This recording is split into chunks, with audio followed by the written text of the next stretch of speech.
While creators who jump onto new platforms are known to have the most success, I want to know, can you still be successful if you're jumping onto well-established platforms? And is 2021 a good time to start a YouTube channel? And what tips do you have for those who are ready to take the plunge? 2021 is a great year to start a YouTube channel, honestly. Even 2020 was a good year. And for me, I'm not really the kind of person that would say like, oh, it's too late for anything to anyone. And I wouldn't really allow outside circumstances to an extent to dictate to me whether or not I should do something. So I think for people who are trying to start in 2021, the best thing for them is the fact that literally everything is on YouTube. Like, I read that YouTube is the second most used website in the world. And if you're, Search engine. thank you. Because, I have an idea of what the second most used website in the world is. But anyways, if you're looking for tips on how you can start, or you don't really know what you're doing, or, how often you should post or things like that, there are YouTube videos that tell you how to be a YouTuber. Like, literally everything is on the internet. I think, we were in a time where the first YouTubers were starting to make money. They had to figure all these things out for themselves. And now there are YouTubers who are making money off of telling potential YouTubers how to be a YouTuber. It's fantastic. Yeah, I'm of the like mind with you, Luanda, in that I never think it's too late to do anything. And I know a lot of people get put off when they think like a market or industry or whatever is oversaturated. But like, if anyone thought that there would never be new artists in music, or new food, new restaurants, or new anything, because you would just get bogged down with, well, everybody else is doing this and there's already this. Like, I think you just have to create your own lane on whatever you're doing. And if it is something that people want to receive, or if it's a good product, good content, whatever, it will do whatever it was meant to do on whatever platform.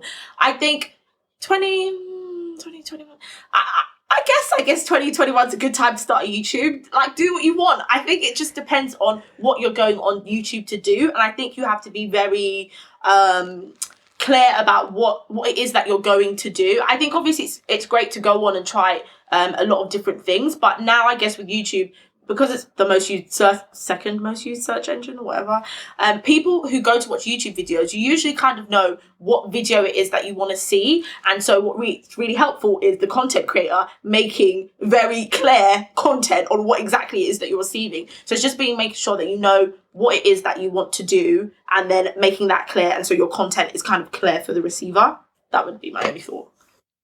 Yeah, I mean, you kind of took the words right out of my mouth there, Anissa, in terms of people finding their niche, because I think now there seems to be much more of a focus on, you can literally type in hair mayonnaise on type 4C hair, how do I co-wash? And the video is going to pop up. So you have to make sure that you're really, look at what's out there. That's what I would say. So if you want to be someone who does a natural hair vlog, look at what is already out there and where there might be a gap that you can fill, because there's no point you coming on to do something exactly the same as somebody else. There needs to be a reason why someone is going to tune in specifically to you. And I would also say making sure it's something that you're passionate about. So I have a YouTube channel where I talk about films and do film reviews because I'm obsessed with film. So I can talk to people about films all day. I can chat their ear off. But if it's going to be a YouTube channel on like makeup, and you don't wear makeup and you don't have an interest in it, are you going to want to spend 2 hours filming your makeup before and after and doing all those transitions? Probably not. So really make sure that you're doing it in your passion area, as some of the key things that I would start off to say. Yeah, I'm literally just going to echo that, because I think when it's something that you're passionate about, it's something that you can do consistently, and something that they always say is to be consistent. And I did the same thing as you, Sophie. It was like, what is the thing that I can be consistent about? I can talk about current affairs and my opinion pieces all day. You guys have to shut me up. You guys have seen from the show. So that's what I had to kind of like make my YouTube about. But for people who are, questioning it, what I find interesting is I think these new forms of like content consumption, like social media, YouTube, they're matching, or if not overtaking, the more traditional forms of like television and cinemas and stuff like that. Because we've all had a discussion about a documentary that we've watched on YouTube. We put our show on Instagram and obviously other platforms as well. And it's like, there's so much opportunity in this. Before, it was genuinely just personalities, and obviously you can still go on YouTube and be a personality, and that's definitely an option. But when you have the personality without the passion, it's kind of just like, what is it? You know what I mean? what? I would also say as well, just to follow up on something that you said, Luanda, in terms of being consistent. Consistency on YouTube is number one. Honestly, don't start it if you're not planning to put out regular content. And in terms of regular, in fact, let me start again. If you want it to be something successful, if it's not just a random hobby and you want it to be successful, you need to be consistent, because the algorithm, YouTube is all about the algorithm. If you're not putting out constant content, it's not going to push the things that you're doing. It's not going to drive them towards your intended audience. So you need to make sure that you're posting at least once a week to make sure that you're keeping up with the algorithm, and also to make sure that the content is reaching your audience. I have to be completely honest though, you know, guys, because, you know, when we were talking about New Year's resolutions, and I said I want to do things that I can do for myself. So I started doing YouTube in 2019, and I was like, I said to myself, I want to post one video every week on YouTube, which I did. 2020, however, has maybe been like once a fortnight. And, you know, I blame you. I blame you guys. I'm joking. But it is because say me. But it is because doing the like, if I don't do it I try to be like, okay, we did once a week and that's great. But now I'm kind of just like a little bit kinder to myself, and I don't want to push out something that I don't like, and I don't want to post for the sake of posting. And because I'm able to do this show every week, I kind of comfort myself knowing that you did do something weekly, even if it's not your specific channel. But I'm still posting on my channel, but shit. Do you know what I would say in response to that? Like, and I agree, in terms of making sure that you're putting out content that you believe in every week. So what I would also say is set a timetable. So this is something that I saw when I was doing my YouTube, and I don't do every week, and I'm trying to get back into the habit of it, but I did so much research around it. Honestly, I'm like, the knowledge that I have that I'm not implementing, that's basically where I'm at. But set a timetable, because there might be, let's say, for example, film reviews. A new film might not be coming out, but you might have different things like, okay, this week I could talk about, you know, best horror films, or top 10 things to watch, or best films that came out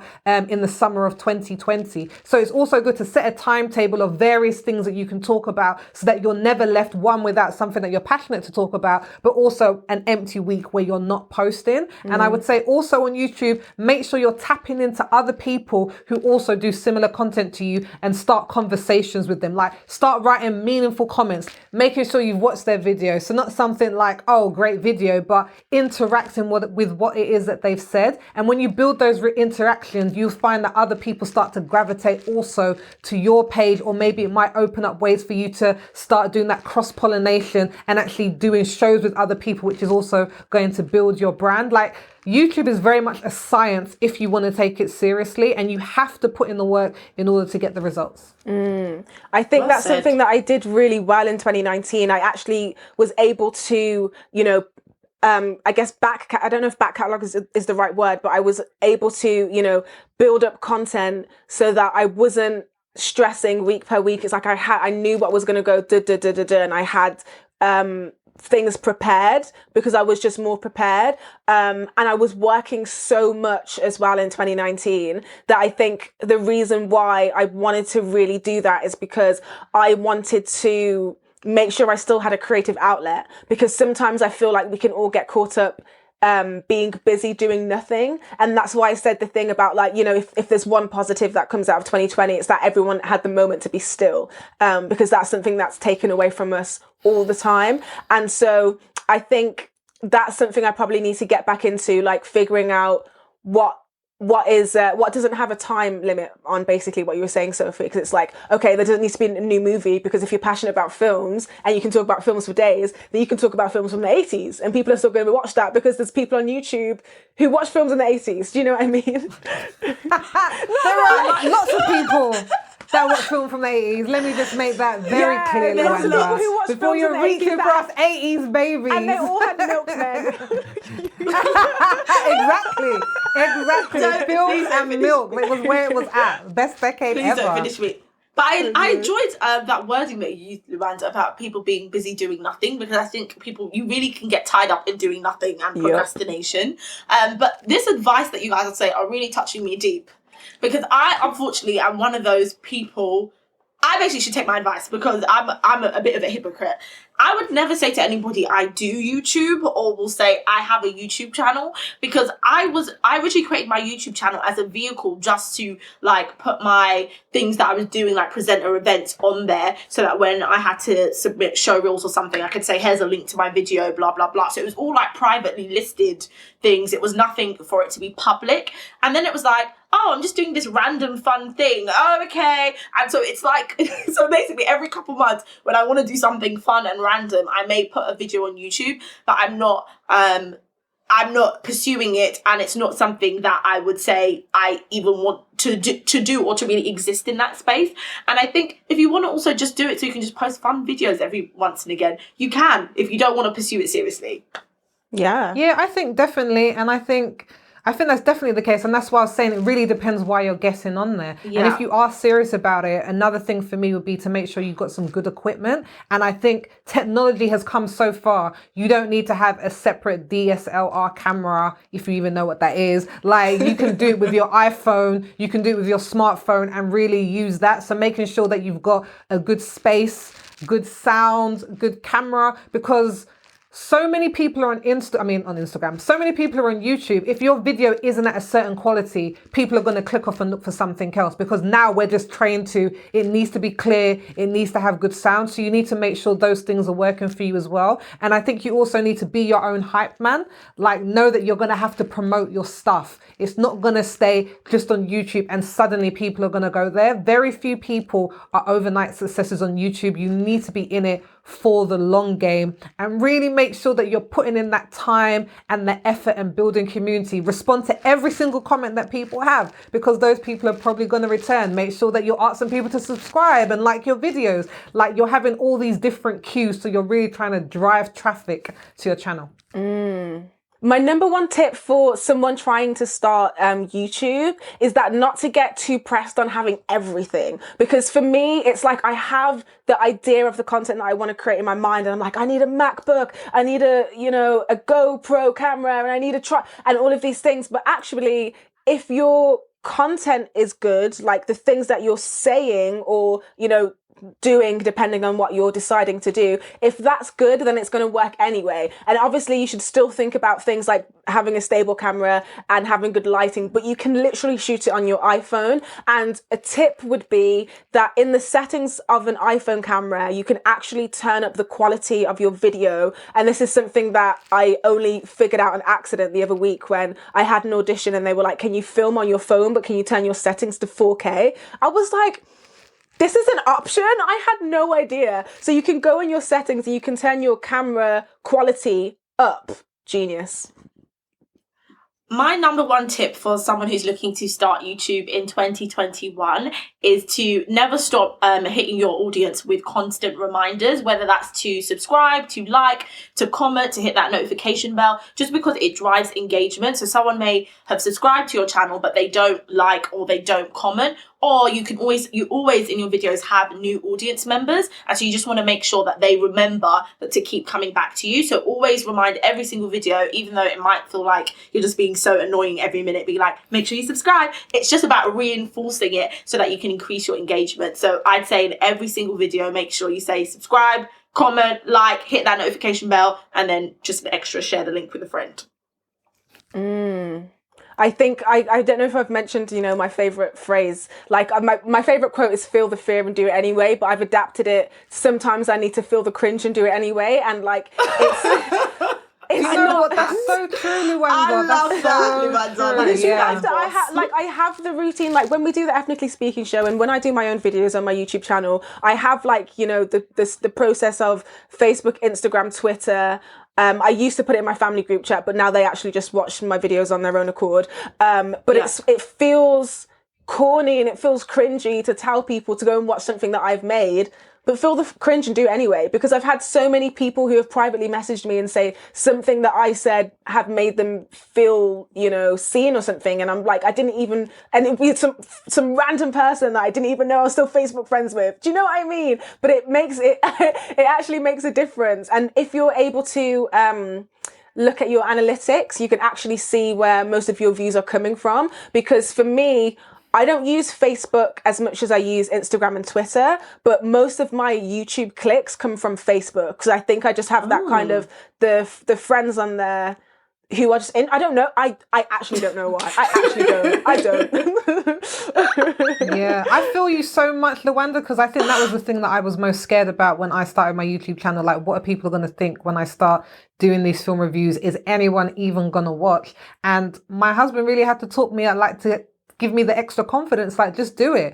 And I think some people, like a lot of my friends, probably aren't into films as much as I am. So some will watch, some don't. But when you keep on going, eventually you really start to tap into people who are into the things that you're into. And I started my YouTube channel doing film reviews probably at the start of 2019. And this year I've seen much more growth than I saw, and it just encourages me to be more consistent. But I got the best comment ever, literally like last week, and someone was just like, you know, I really liked how the way that you review films, the way that you talk about it, because I try to find how is it different from what I'm doing, and I talk around themes and how it made me feel and how does that relate to society. And I'm like, I don't even know if people are interested, but you have to keep going in order to tap into your audience. And like you're saying, now I know the best people in my contacts who to send my videos to every week when I upload it. Some people I don't, some people I do, but you have to just be like, I'm in this because I'm passionate about it. Like, screw everybody else.